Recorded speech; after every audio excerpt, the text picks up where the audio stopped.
In the He Said, She Said segment tonight, a new study by the University of Michigan says when a woman gets married, she adds 7 hours of housework to her life each week. But a man, when he gets married, he loses 1 hour of housework. Now, I don't know about the gay marriage thing. This is heterosexual marriage. So, if I'm doing the math correctly, the ladies are picking up after the men far more than vice versa.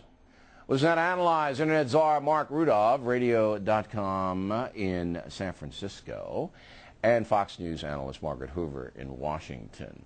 Okay, Margaret, so it looks like the housework is falling on the shoulders, the able shoulders of American women. Well, according to the study, that may be true, but I think there's a whole generation of women who probably wouldn't sign up for marriage if they knew that was part of the contract. Listen, I mean, this is really what the same study said, is that women generally these days do a lot less housework than they did in 1968, and this is the benefit of the women's movement. The women's movement and the result that I get to benefit from and my generation gets to benefit from is that we might be doing housework, but we might not be. And we get to choose, and we get to negotiate and work that out with our prospective husbands or with our husbands. Hopefully you figure it out before you get married, so you're not slapped. Well, that's a good point, Mark. Isn't this all about a negotiation? Because everybody's circumstance is different. A lot of families, both the husband and wife have to work for economic reasons, and then they have varying jobs, and they come home at varying times. So isn't this all about negotiation? But if it is, it looks like women are doing a lot more at home than men, inside the house anyway. Well, that's a good point, and this is a flawed, anti-male, unacademic study, that the kind you would expect from one of America's leading gynoversities. It does not take into account the kind of marriage there is. For example, if the man works and the woman stays at home, her job is to do housework while he's out earning money to keep her and keep the house up. She doesn't come into his job. He doesn't complain about all the reports he has to do that she's not coming in to help him with. And, you know, it also doesn't incorporate all of the tasks. This focuses kind of on dishes, vacuuming, and laundry. How about fixing the shingles on the roof? How about fixing the car? How about doing plumbing, electrical work? It doesn't incorporate all of that stuff. So the real men stuff is out of it. That doesn't sound too fair, Margaret. I mean, if it doesn't incorporate... They should have broken the study out to dual working couples and then stay-at-home mom couples, because if Mark's correct, for one of the few times in his life, if you throw in all of the stay-at-home work, that's going to skew the study and make guys look like lazy oafs.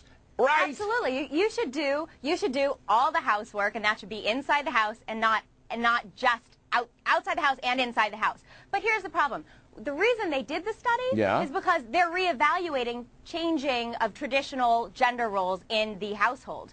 Women's role in the household has changed since the women's movement. I don't know if women's role outside the household has changed. I mean, are more women mowing lawns and fixing shingles and doing electrical work and plumbing? I can tell you, they're not. I sure do. My dad taught me to. Well, hold it, Margaret. No, wait. When was the last time you mowed a lawn, Margaret?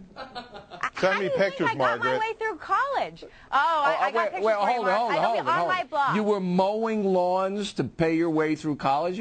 You were out there? When I grew up. Right.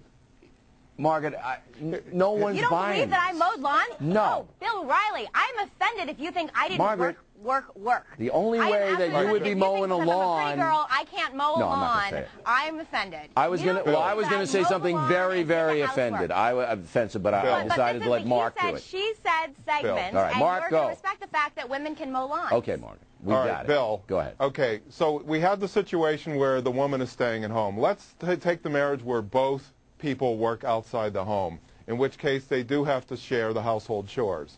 If the woman is complaining that the man doesn't work enough around the house, it's her fault. And there are two reasons for it. Either A, she said, I do at the altar, and I don't in the bedroom, or she married a lazy slob thinking he would become Mr. Belvedere. Margaret, you want to have the last word?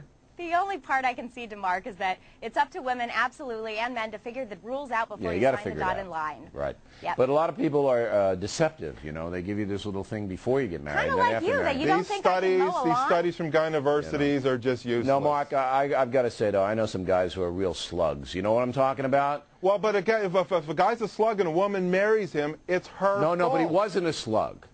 When he got married, he looked like Brad Pitt, and then afterward, he looks like Professor Irwin Corey.